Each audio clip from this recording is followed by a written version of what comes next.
The test is in 4 parts: Part 1, Part 2, Part 3, and Part 4. Now look at Part 1. Part 1. Hear a telephone conversation between a man called Peter, who is calling about a used car, and a woman called Tina, who is selling the car. First, you have some time to look at questions 1 to 7.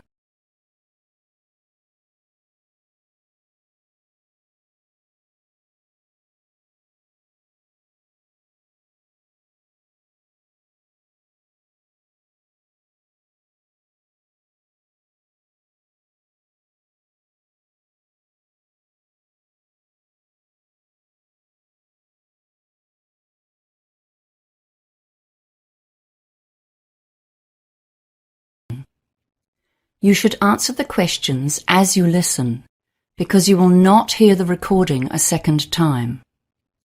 Listen carefully and answer questions 1 to 7.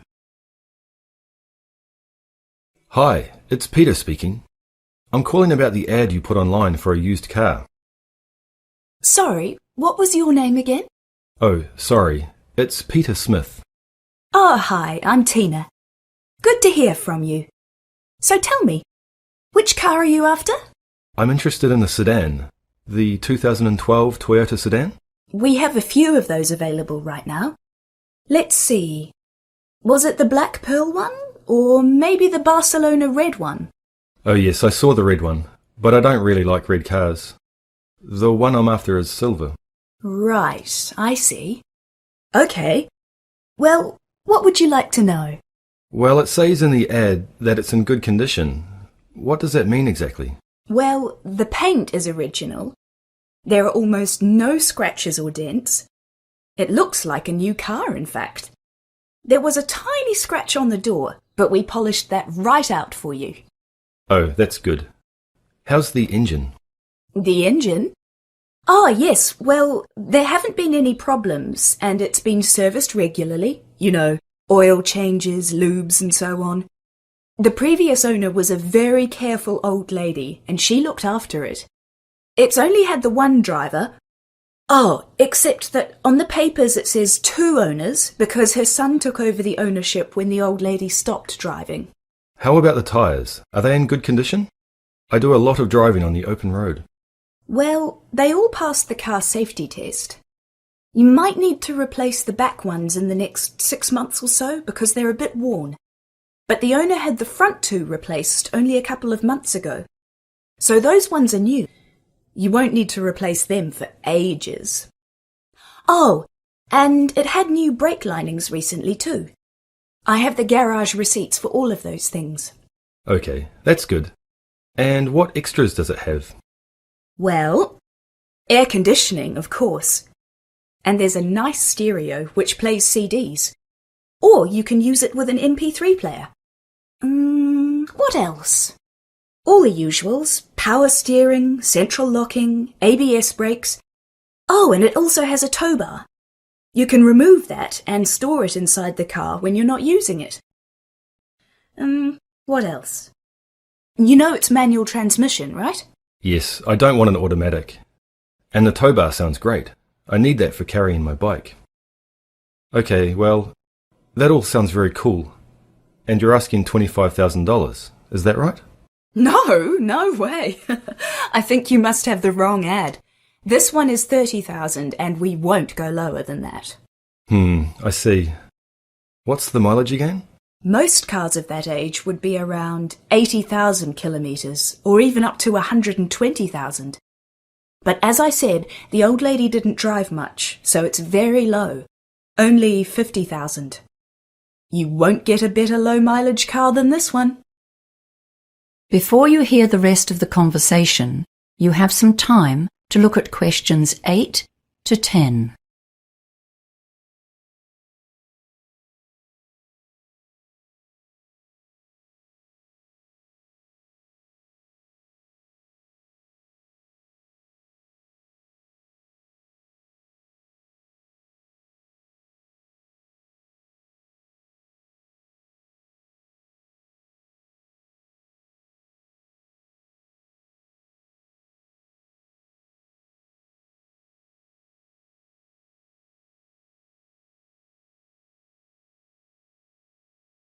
Now listen and answer questions 8 to 10.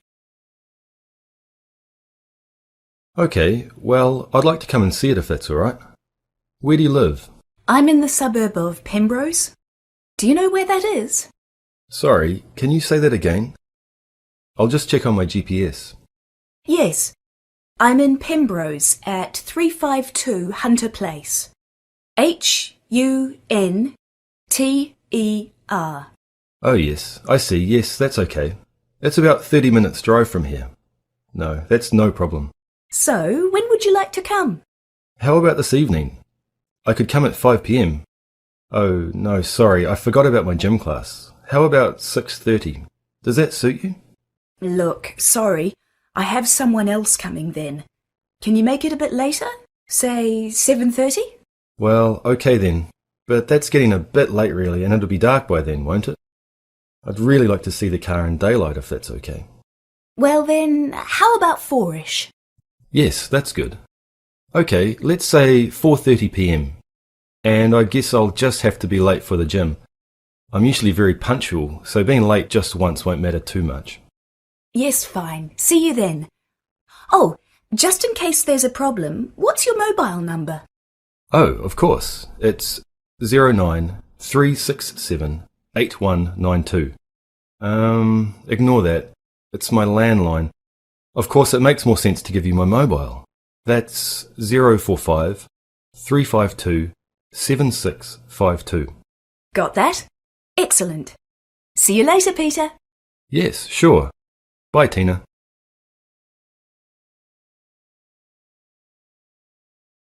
That is the end of part 1. You now have half a minute to check your answers.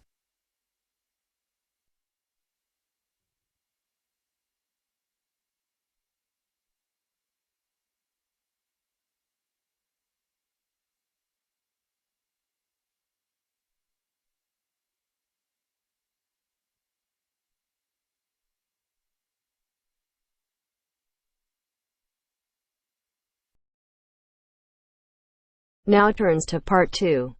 Part 2. You will hear a committee member giving a talk to a nature club about coming events. First, you have some time to look at questions 11 to 15.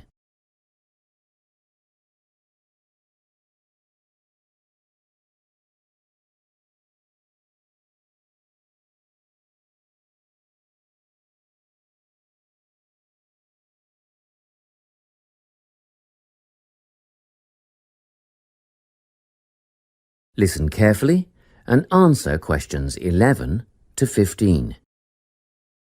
Hi everyone, it's good to see such a big turnout at our Nature Club session for June.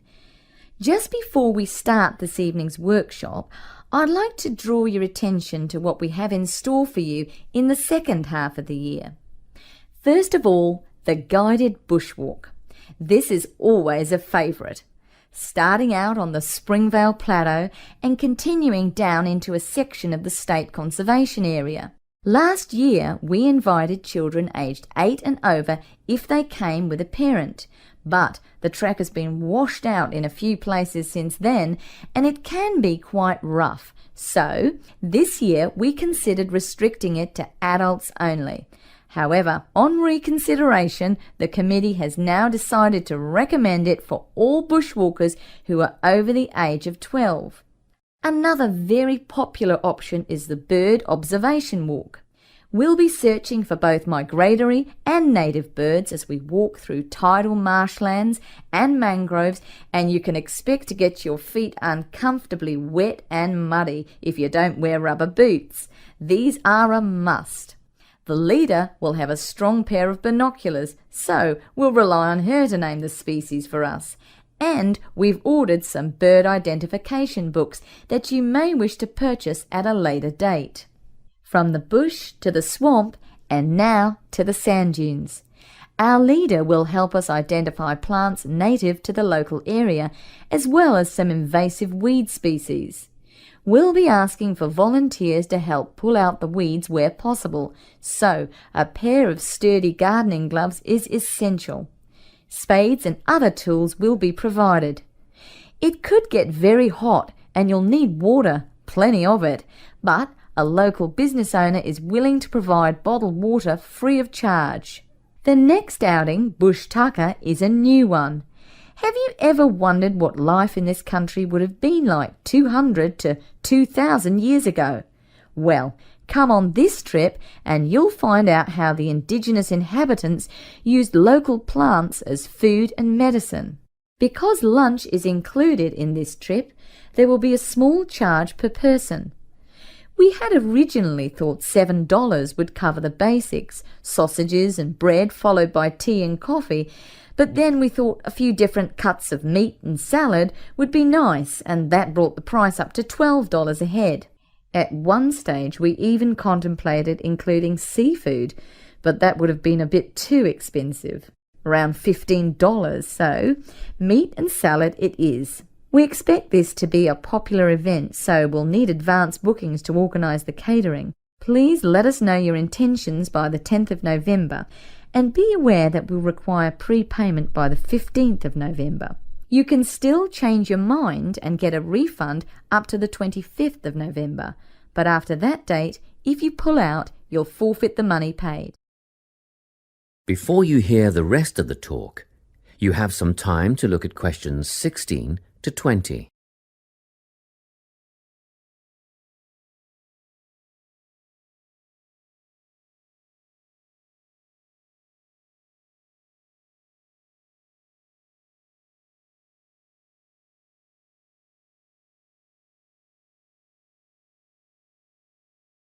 Now listen and answer questions 16 to 20. Well now, if you can give me a few more minutes of your time, I'll fill in a few details for you. The bushwalk, led by Glenn Ford, is first up in July, on the 2nd of the month. It'll start from Springvale as usual, but this year we'll be setting off in the morning at 9:15 and we'll get back at 1 in the afternoon. The birdwatching expedition is on the 10th of September at Camford, and the leader is the president of the Nature Club, our very own Joy Black. If you have any questions at all about bird life, Joy is the person to ask. This is a twilight outing from 4:30 to 6:30. Next up is the trip to the sand dunes on the 26th of November with Rex Rose. A bit of an early start, especially for those of you with a fair way to travel, but we'll meet at the observation hut at 8:30. That's the observation hut, 8:30 till 10:30.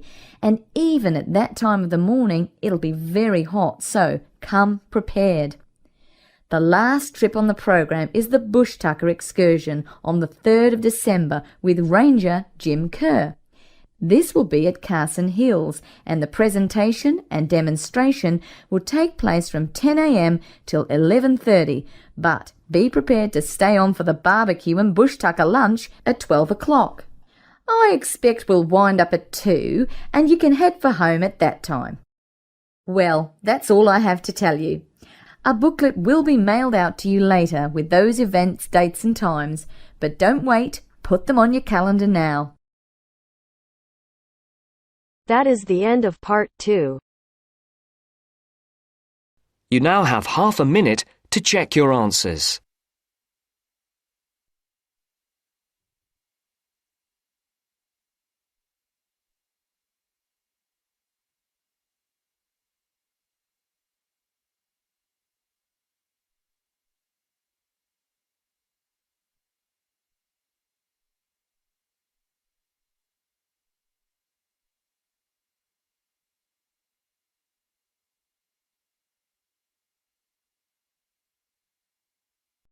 Now turns to part 3.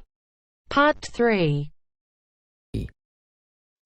You will hear a conversation between a research student, Jeremy, and his supervisor. They are talking about the process of having a research project published in a journal. First, you have some time to look at questions 21 to 25.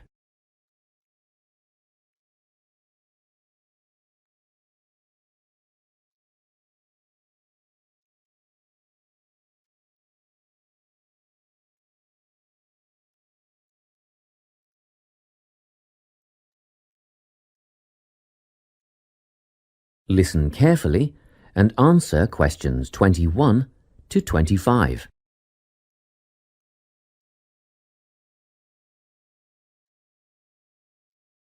So, you're nearly ready to submit your article to an academic journal, are you? Yes, I think so. I just wanted to go over all the things I need to do before I submit it. And then I wanted to go over the submission process with you. Great. So, firstly, you need to write an abstract. Make sure it's short and concise. Of course.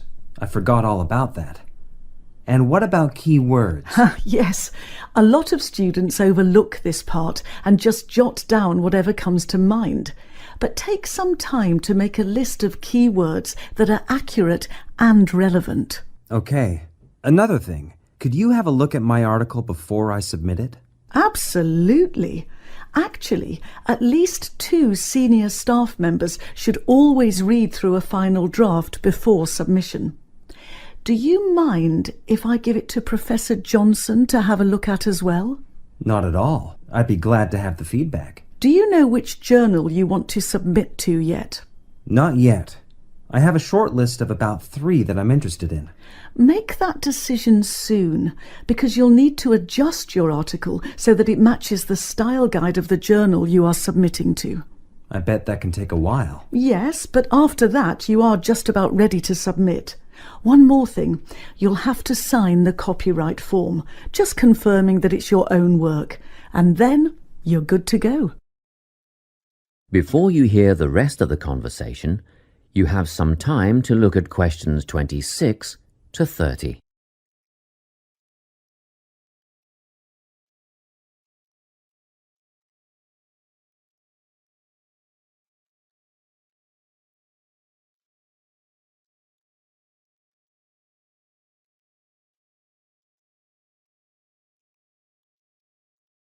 Now listen and answer questions 26 to 30. Now, the submission process. How does it work exactly? Well, the first thing is to just send it off. You've got to send in the manuscript before anything else can happen. Sure. And then should I call to check if they have received it? No need for that, no. All you have to do is just log on to your email regularly, because you will get a submission confirmation once they have processed the manuscript. And that will have comments on what they thought of it? No comments yet. That email is just to let you know they have received it. The next stage is what is known as peer review. This is when experts in the field review your manuscript and decide whether to accept it. They'll never accept me. I'm only a master's student. Don't worry about that, Jeremy. It's all done through a double-blind method. That means that whoever reads your manuscript has no idea whether you are a grad student or a Nobel Prize laureate. They'll only be judging your work, not you. Well, that's good to hear. And then what, once they've made their decision? Well, there are 4 possible outcomes. You might get an acceptance, but a first-off acceptance is very, very rare. Don't pin your hopes on it. You could also get a rejection, but these don't happen very often either. I don't think this will be a problem. What do you think I'll get? If you're very lucky, you'll get a conditional acceptance. This means that they've accepted the article and it will be published, but you need to tweak a few things first. A sentence here, a heading there, nothing major. That sounds good. But to be honest, you will probably end up with a revise and resubmit. This means they are definitely interested, but you will need to rework the paper before it's accepted. The necessary changes will be outlined by the reviewers. Okay. So I just fix the things that need changing and present it again? Yes, but include a cover letter that discusses the changes you have made. The same goes for a conditional acceptance, actually. It helps the reviewers see that you've taken their criticism seriously. That is the end of part 3. You now have half a minute to check your answers.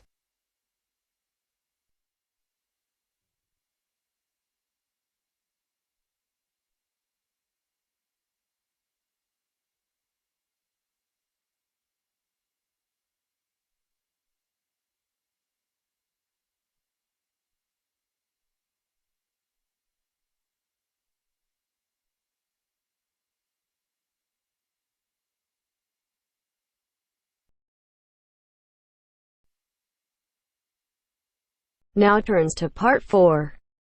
Part 4. You will hear a talk on the topic of time perspectives. First, you have some time to look at questions 31 to 40.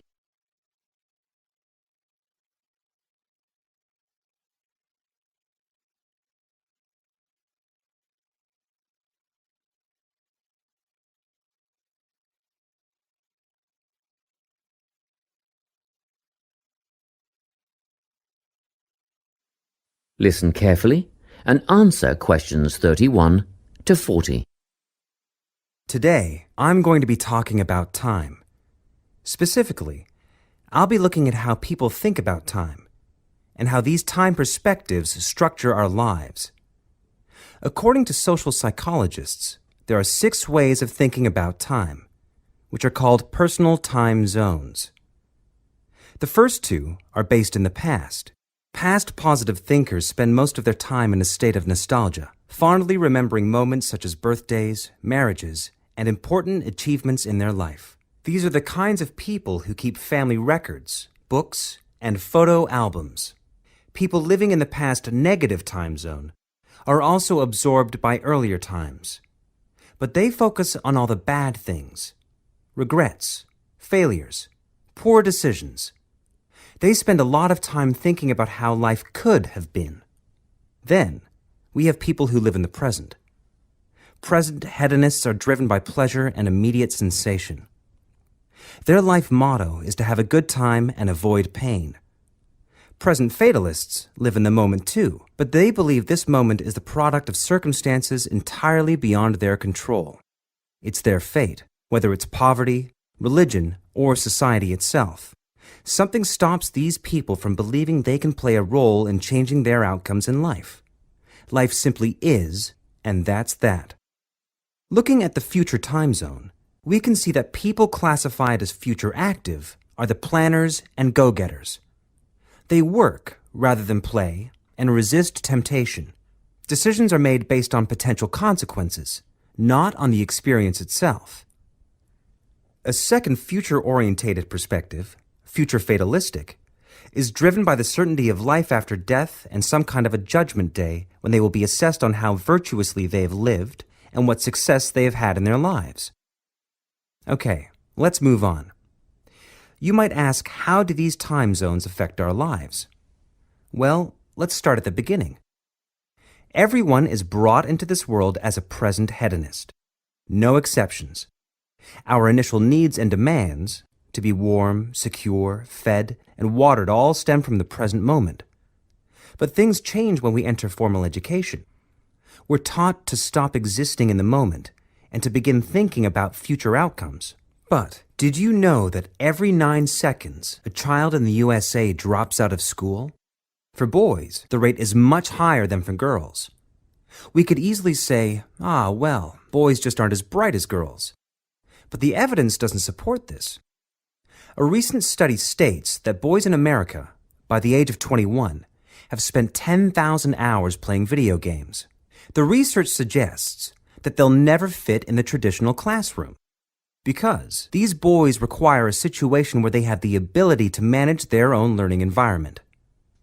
Now, let's look at the way we do prevention education. All prevention education is aimed at a future time zone. We say, don't smoke or you'll get cancer. Get good grades or you won't get a good job.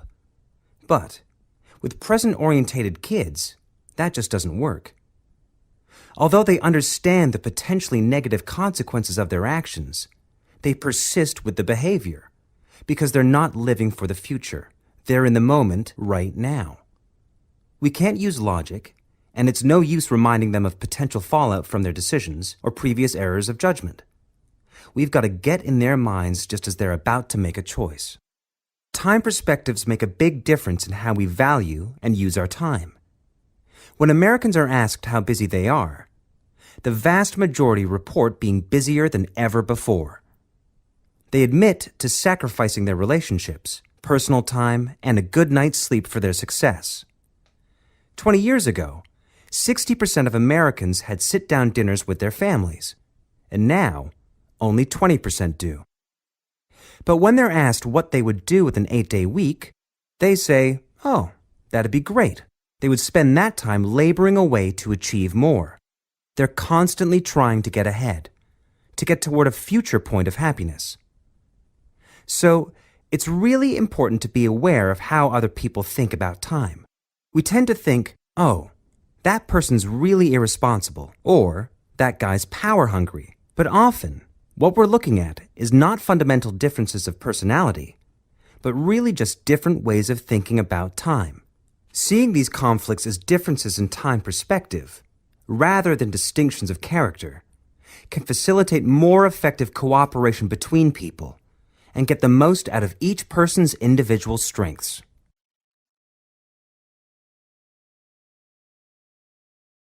That is the end of part 4. You now have half a minute to check your answers.